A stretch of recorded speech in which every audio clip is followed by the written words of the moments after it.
எரிமலை கண்கள் ரெண்டு, பனிமலை இதயம் ஒன்று, உன்னிடேன் கண்டேன் கெட்ட பையன்.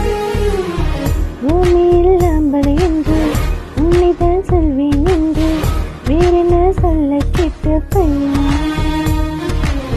உன்னாலே அச்சமின்றி நான் வாழறேன், உன்கிட்ட அச்சப்பட்டு சாகுறேன். இந்த பூமி